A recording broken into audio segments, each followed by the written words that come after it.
All right. So, good night, everybody. And just before we start, let me say this clearly. I am not a politician, I am not a strategist, and I am not aligned here tonight as red or yellow. I'm just an ordinary Vincentian citizen sharing a few things about what I observe happening in the island as many people still after the election season is caught up with being on the side of the government or the opposition. So the country just came through elections, as you might probably know. Emotions are still very much high, opinions are strong, but sometimes in the middle of all the noise, we forget to step back and ask, how exactly does opposition really work? What is their role? What should we expect? And what should we as citizens be paying attention to? Tonight is not about attacking anybody, it's about understanding the structure, it's about understanding political cycles, and it's also about understanding strategy. Because whether you support the government or the opposition, one thing is for sure, politics never stop. So let's talk calmly, intelligently, and honestly about what's happening in St. Vincent and the Grenadines and what it really means for us. So, as I would have mentioned earlier, the people of St. Vincent and the Grenadines have just come through an intense political season. And for those of you who are involved in the aspects, especially of political campaigns, you will know that elections drain a country emotionally. They divide families, friendships strain, neighbors don't talk to neighbors, and social media explodes. After the elections, there's always a strange silence, a cooling off period where supporters celebrate, some others would grieve, and the country would pretty much exhale. So,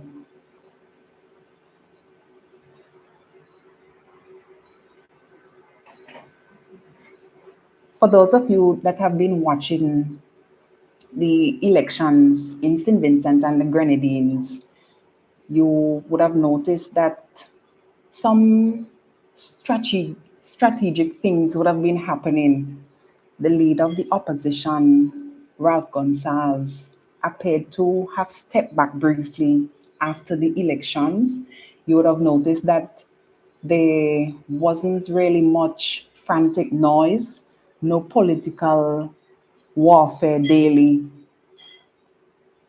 But since the new year began, he has been gradually repositioning himself in the public space. I don't know if you all have been paying attention to that. You can let me know. So he hasn't been doing it aggressively or emotionally, but he has been doing it very consistently. And that consistency that you have been seeing, it is not, I can tell you that it is not accidental. So, what exactly is the opposition designed to do? You know, many people think that when a party loses government, they are finished. That's not the case. That is not how parliamentary democracy works.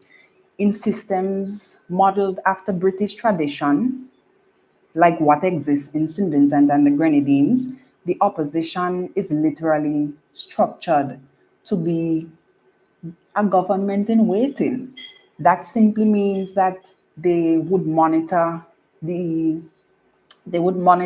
legislations carefully.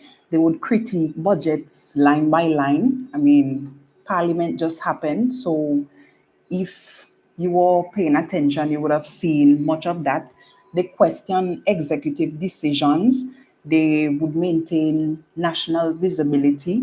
They prepare alternative policy frameworks. And the opposition's job is not to disappear, it's to remain relevant. So the fact that you are seeing the opposition leader more than you are seeing the press secretary of the prime minister, that's what an opposition does. In fact, a strong opposition would strengthen democracy because it forces the government to now sharpen its decisions. If if the government knows, and it's not just the government of St. Vincent and the Grenadines, that this is something worldwide. If the government knows that nobody is watching, it leaves room for complacency. So complacency would grow. But if the government knows that every move will be questioned, they would try their best to improve performance. And that's pretty much the theory. So the opposition is using the strategy of visibility. So let's talk about something subtle but still very powerful. I'm talking about media presence. Since the start of the year, if you follow local news coverage, interviews, commentary, public statements, you'll notice something. The opposition leader remains present. He's commenting on national matters, he's reflecting historically, he's engaging issues publicly. Meanwhile, you rarely hear sustained messaging from the Prime Minister's press machinery. And that is not criticism, that is just observation. And most of you may know that politics has a lot to do with perception. And perception is built through repetition. So when a leader is consistently seen and heard, it plants a seed in the public mind. Think about it for a minute. We are seeing much of the opposition lately in St. Vincent and the Grenadines, more than you're seeing anyone else that is presently holding a government position, as we would say. So perception is built through repetition, and when a leader is consistently seen and heard, as I said, it plants a seed in the public mind. He's active, he's engaged, and he's still there. Visibility builds psychological endurance. Even those people who oppose him right now cannot ignore him. And silence, on the other hand, can sometimes create space for narrative to be filled by others. Right now, everybody knows about so much different comments that you could hear from our body about everything, not only concerning the opposition, but also with government. So silence, when nobody comes out and say anything, it creates space for rumors to spread by any and anybody. So politics is not only about policy, it's about presence. And as I said, I am not for the opposition or against. I'm just here as an ordinary citizen of St. Vincent and the Grenadines, giving a little bit of information concerning how opposition works, what we as citizens are to look forward to, what we should expect, and so on. So, as I said, politics is not only about policy, it's also about presence. And in fact, if you notice, Ralph Gonsalves has already begun laying the groundwork for a more structured and strategic opposition, rather than sticking with the old idea of a simple shadow cabinet. My thing fell out. So rather than sticking with the old idea of a simple shadow cabinet, he has already announced the creation of an alternative cabinet, which is a group of individuals, both inside and outside Parliament, who are being given specific portfolios to match government ministries and monitor their activity closely. For those of you, as I said, who follows what goes on in St. Vincent and the Grenadines, you might have come across an article where Mr. Gonsalves would have tasked Saboto Caesar with coordinating what he called the People's Defense Committees across communities.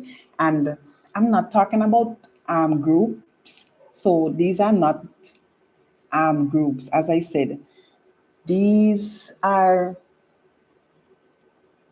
grassroots networks that are designed to observe, report, and protect community interests, as well as monitor the government's actions. This is in relation to infrastructure delivery, housing projects, and even potential political victimization. That's that's also another very touchy topic that comes up, especially now that election have recently passed. And this shows that the opposition isn't just talking, it's actually building organizational structures, advisory networks, and an independent policy team that could help keep the ULP relevant and ready for future electoral battles. You know, St. Vincent and the Grenadines is yet to hear more about that. However, somebody who studies history is never to be underestimated. And while we are on the topic, I'm gonna come across a little jab concerning the age debate of the opposition leader in St. Vincent. So let's address it sort of maturely.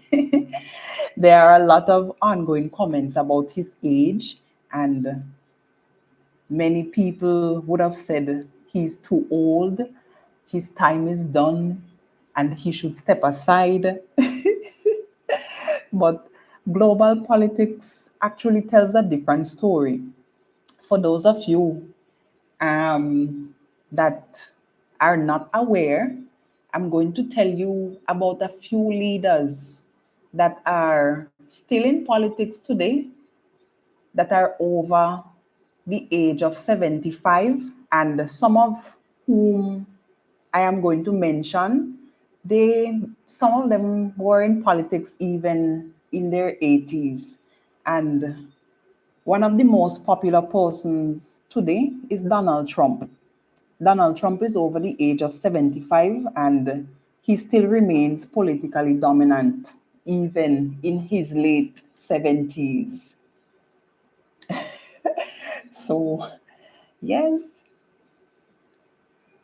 global story is much, much different. There is also Joe Biden, who served as US president into his 80s. You can also research who, excuse me for a minute.